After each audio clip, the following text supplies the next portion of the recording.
Évangile de Luc, chapitre 2. En ce temps-là parut un édit de César Auguste, ordonnant un recensement de toute la terre. Ce premier recensement eut lieu pendant que Quirinius était gouverneur de Syrie. Tous allaient se faire inscrire chacun dans sa ville. Joseph aussi monta de la Galilée, de la ville de Nazareth, pour se rendre en Judée, dans la ville de David, appelée Bethléem, parce qu'il était de la maison et de la famille de David, afin de se faire inscrire avec Marie, sa fiancée qui était enceinte. Pendant qu'il était là, le temps où Marie devait accoucher arriva, et elle enfanta son fils, premier-né. Elle l'emmaillota et le coucha dans une crèche, parce qu'il n'y avait pas de place pour eux dans l'hôtellerie. Il y avait dans cette même contrée des bergers qui passaient dans les champs les veilles de la nuit pour garder leurs troupeaux. Et voici, un ange du Seigneur leur apparut, et la gloire du Seigneur resplendit autour d'eux. Ils furent saisis d'une grande frayeur, mais l'ange leur dit, « Ne craignez point, car je vous annonce une bonne nouvelle, qui sera pour tout le peuple le sujet d'une grande joie. C'est aujourd'hui, dans la ville de David, il vous est né un sauveur, qui est le Christ, le Seigneur. Et voici à quel signe vous le reconnaîtrez.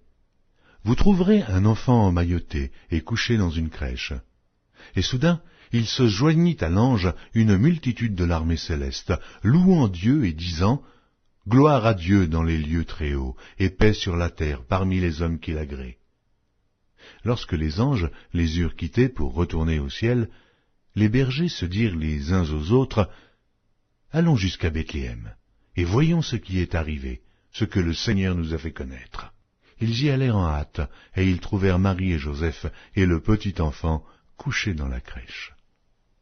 Après l'avoir vu, ils racontèrent ce qui leur avait été dit au sujet de ce petit enfant. Tous ceux qui les entendirent furent dans l'étonnement de ce que leur disaient les bergers. Marie gardait toutes ces choses et les repassait dans son cœur. Et les bergers s'en retournèrent glorifiant et louant Dieu pour tout ce qu'ils avaient entendu et vu, et qui était conforme à ce qui leur avait été annoncé. Le 8e jour, auquel l'enfant devait être circoncis étant arrivé, on lui donna le nom de Jésus, nom qu'avait indiqué l'ange avant qu'il fût conçu dans le sein de sa mère. Et, quand les jours de leur purification furent accomplis selon la loi de Moïse, Joseph et Marie le portèrent à Jérusalem pour le présenter au Seigneur, suivant ce qui est écrit dans la loi du Seigneur.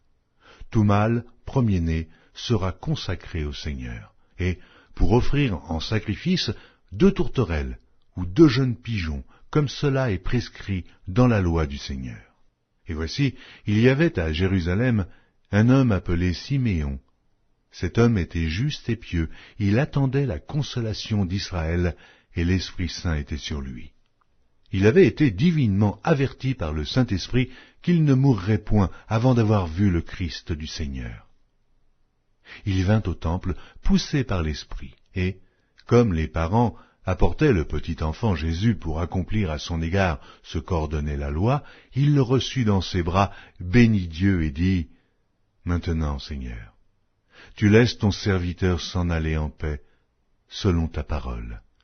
Car mes yeux ont vu ton salut, salut que tu as préparé devant tous les peuples, lumière pour éclairer les nations, et gloire d'Israël ton peuple. » Son père et sa mère étaient dans l'admiration des choses qu'on disait de lui. Siméon les bénit et dit à Marie sa mère, « Voici, cet enfant est destiné à amener la chute et le relèvement de plusieurs en Israël, et à devenir un signe qui provoquera la contradiction. Et à toi-même, une épée te transpercera l'âme, afin que les pensées de beaucoup de cœurs soient dévoilées. » Il y avait aussi une prophétesse, Anne, fille de Phanuel, de la tribu d'Aser. Elle était fort avancée en âge, et elle avait vécu 7 ans avec son mari depuis sa virginité. Restée veuve et âgée de 84 ans, elle ne quittait pas le temple, et elle servait Dieu nuit et jour dans le jeûne et la prière. Étant survenue, elle aussi à cette même heure, elle louait Dieu, et elle parlait de Jésus à tous ceux qui attendaient la délivrance de Jérusalem. Lorsqu'ils eurent accompli tout ce qu'ordonnait la loi du Seigneur, Joseph et Marie retournèrent en Galilée, à Nazareth, leur ville. Or l'enfant croissait et se fortifiait, il était rempli de sagesse, et la grâce de Dieu était sur lui. Les parents de Jésus allaient chaque année à Jérusalem, à la fête de Pâques. Lorsqu'il fut âgé de 12 ans, ils y montèrent selon la coutume de la fête. Puis, quand les jours furent écoulés et qu'ils s'en retournèrent, l'enfant Jésus resta à Jérusalem. Son père et sa mère ne s'en aperçurent pas. Croyant qu'il était avec leurs compagnons de voyage, ils firent une journée de chemin, et ils le cherchèrent parmi leurs parents et leurs connaissances. Mais, ne l'ayant pas trouvé, ils retournèrent à Jérusalem pour le chercher. Au bout de 3 jours, ils le trouvèrent dans le temple, assis au milieu des docteurs, les écoutant et les interrogeant. Tous ceux qui l'entendaient étaient frappés de son intelligence et de ses réponses.